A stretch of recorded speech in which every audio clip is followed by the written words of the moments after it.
সবাইকে শুভেচ্ছা জানিয়ে শুরু করছি আরবি ভাষা শেখার একদম নতুন একটি ভিডিও। এই ভিডিওটি তাদের জন্য যারা আরব দেশগুলোতে নতুন এসেছেন বা আসতে চাচ্ছেন। কাজের ক্ষেত্রে তাদের জন্য আরবি ভাষা শেখাটা খুবই জরুরি। তাই খুব সহজে ও খুব দ্রুত আরবি ভাষায় কথা বলতে ভিডিওটি শেষ পর্যন্ত দেখুন।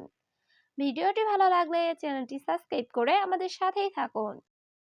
আমি তোমার ভাইয়ের মতোই। এর আরবি বাক্যটি হবে আনা ইনতা সেম সেম আখু। এখানে আনা অর্থ আমি, ইনতা অর্থ তোমার, সেম সেম আখু অর্থ ভাইয়ের মতোই। আনা ইনতা সেম সেম আখু, আমি তোমার ভাইয়ের মতোই। সম্ভবত টাকা নাই। এর আরবি বাক্যটি হবে মুমকিন মাফি ফুলুস। এখানে মুমকিন অর্থ সম্ভবত, মাফি অর্থ নাই, ফুলুস অর্থ টাকা। মুমকিন মাফি ফুলুস, সম্ভবত টাকা নাই। তোমার সাথে টাকা আছে? এর আরবি বাক্যটি হবে ইনতা সাওসা ফি ফুলুস। এখানে ইনতা অর্থ তোমার, সাওসা অর্থ সাথে, ফি অর্থ আছে, ফুলুস অর্থ টাকা। ইনতা সাওসা ফি ফুলুস, তোমার সাথে টাকা আছে? সে আমার সাথে ঝগড়া করছে। এর আরবি বাক্যটি হবে হুয়া আনা সাওসা জঞ্জাল। এখানে হুয়া অর্থ সে, আনা অর্থ আমার, সাওসা অর্থ সাথে, জঞ্জাল অর্থ ঝগড়া। হুয়া আনা সাওসা জঞ্জাল, সে আমার সাথে ঝগড়া করছে। ঘুম নাই, সবসময় কাজ। এর আরবি বাক্যটি হবে মাফি নুম আলাতুল সুগল। এখানে মাফি অর্থ নাই, নুম অর্থ ঘুম, আলাতুল অর্থ সবসময়, সুগল অর্থ কাজ। মাফি নুম আলাতুল সুগল, ঘুম নাই, সবসময় কাজ।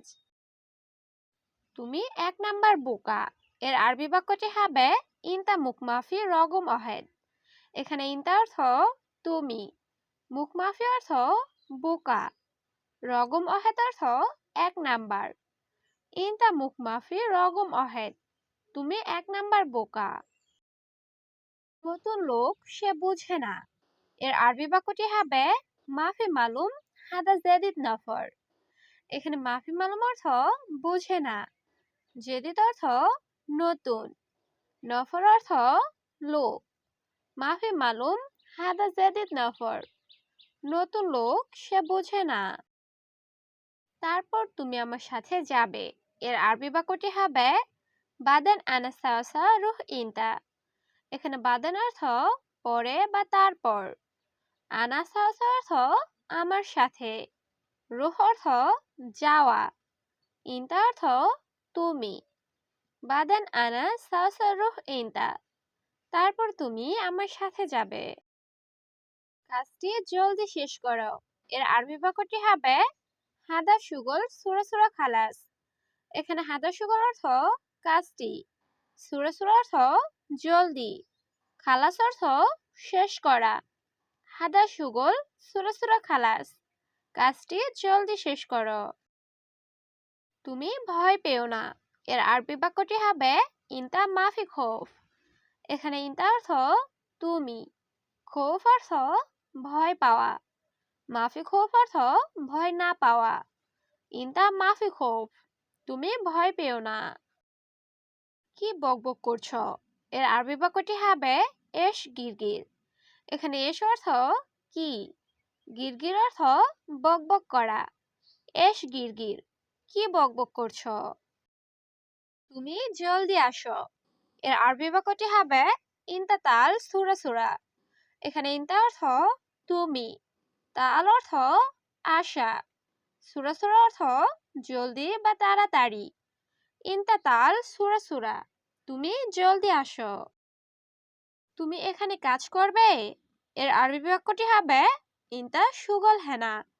এখানে ইনতা অর্থ তুমি, সুগল অর্থ কাজ করা, হেনা অর্থ এখানে। ইনতা সুগল হেনা, তুমি এখানে কাজ করবে। কোথায় যাও? তুমি বোকা নাকি? এর আরবি বাক্যটি হবে অয়েন রুহ ইনতা মুকমাফি। এখানে অয়েন অর্থ কোথায়, রুহ অর্থ যাওয়া। ইনতা অর্থ তুমি, মুখমাফি অর্থ বোকা।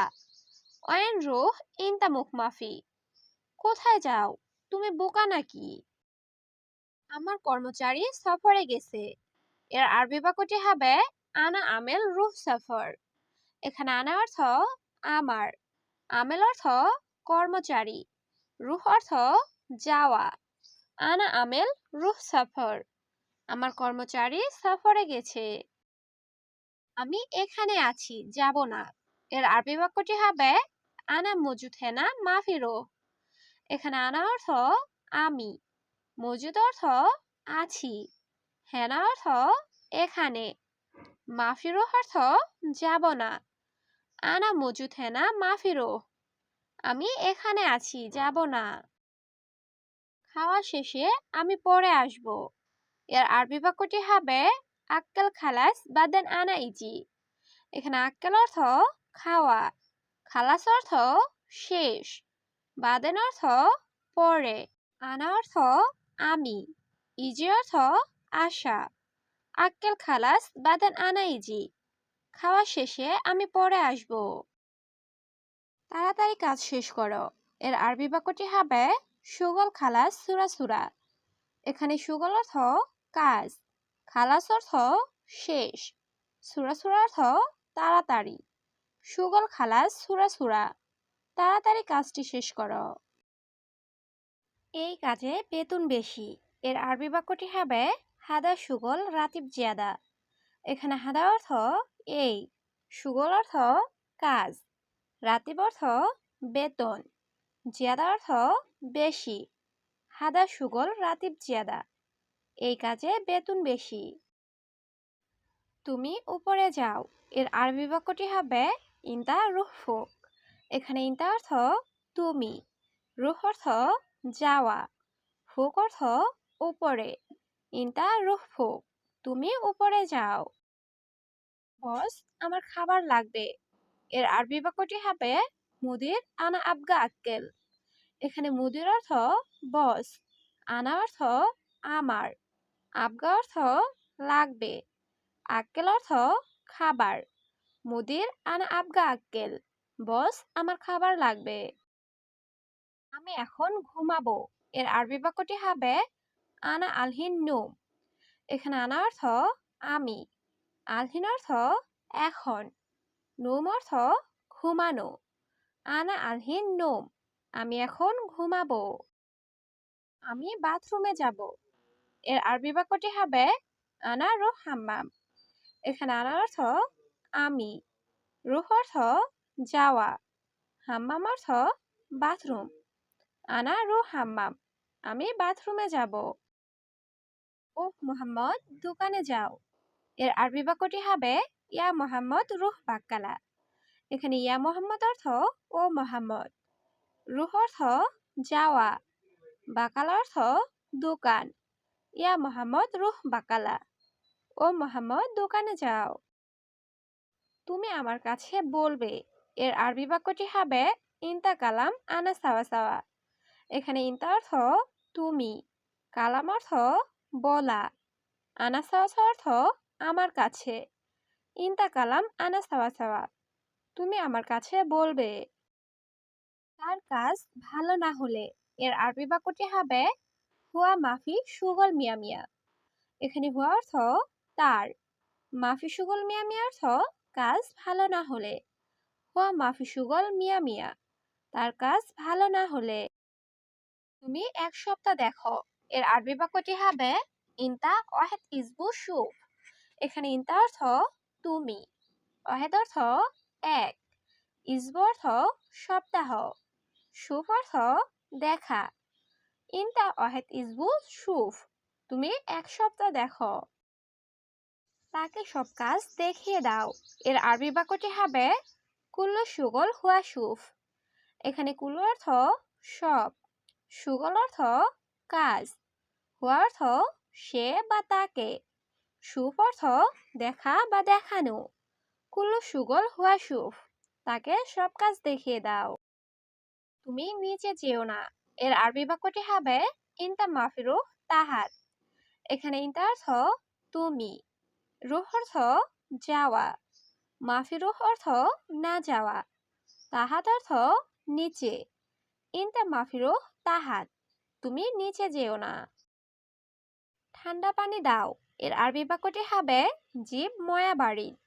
এখানে জিব অর্থ দেওয়া, ময়া অর্থ পানি, বাড়ির অর্থ ঠান্ডা। জিব ময়া বাড়ি, ঠান্ডা পানি দাও।